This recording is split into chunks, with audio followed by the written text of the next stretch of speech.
Just start by introducing yourself. Hi, I'm Renee Blankenau. Okay. And yes, if you can tell us just a little bit about your experience teaching a digital storytelling class and sort of what the process was like.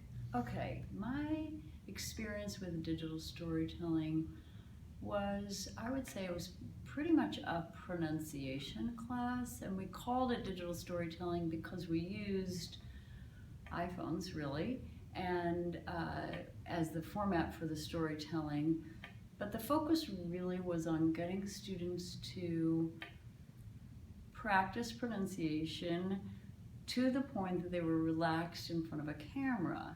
And I talked to them about the importance of being able to sometimes prepare remarks and deliver them clearly and in a way that you feel comfortable with. And I said, a lot of them maybe didn't realize how they looked when they were talking, and that it's kind of nice to find out by videotaping yourself and decide what you want to change, what you're not happy with, and what you want to work on, in addition to English pronunciation. So posture, presentation, nervous tics, things that people maybe aren't aware of until they see themselves on camera. So we always started the class with kind of getting their basic story down on paper. And sometimes it was a personal story, but sometimes it was, I believe in love, I believe in education. And sometimes that was good for a student who was more reticent about personal revelations and kind of needed a framework outside of themselves. And yet it is personal because it's things they care about. And so in any case, the subject always had to be something they felt strongly enough about that they felt impelled to speak. And so the story could be the story of how they came to believe in something, or the story could be their own personal story or whatever. So they would write down a script, rough it out, and so we would spend some time with the English language in writing and do a lot of reading out loud to show how different written words can come across in speaking, and to try to make it compelling. So we did also some looking at speeches, the kind of the iconic part of the I have a dream speech. So some people would end up imitating sort of the repetition and the I believe in education, I believe in knowledge, I believe in learning. Some students like the style of that. And so they would refine their scripts and practice delivering them with each other. And then we had a lot of pronunciation workshops always on vowel sounds or whatever the problems were. And a lot of listening to themselves speaking, how it sounds recorded, and then they would have to write down what they had just said. So they would become more aware of how they sound even when they're not delivering their scripts. And basically, so it was a combination of writing, pronunciation, listening to each other and giving advice, and practicing over and over and over their script, which most of them still had to read by the end, but they could be more comfortable with it.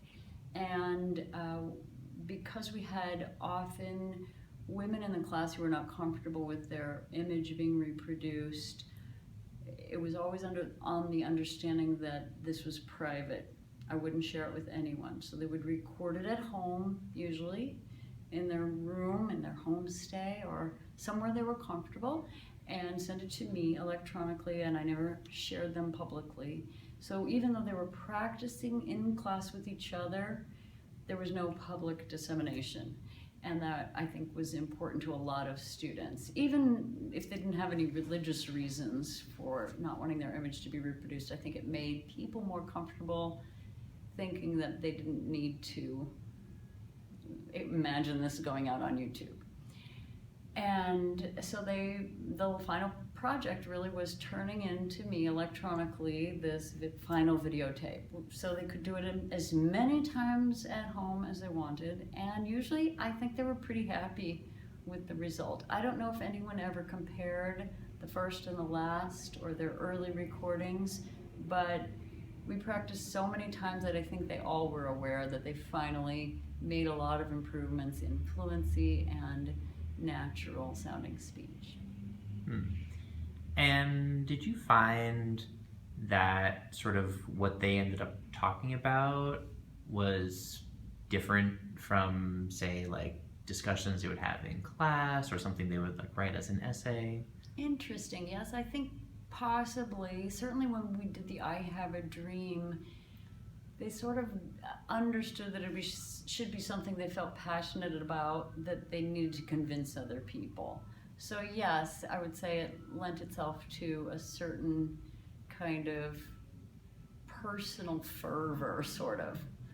I mean, once I did have a girl say, I have a dream that one day I will have a husband, which everyone found hilarious, her whole I have a dream of a husband speech. But most of the time it was pretty idealistic and kind of, you know, looking really far into the future and thinking big. Mm-hmm. Okay. More than in a class discussion, yeah. Yeah. Okay. And did you do provide like a feedback or an assessment on the final video project? Yes, I did provide feedback and assessment, and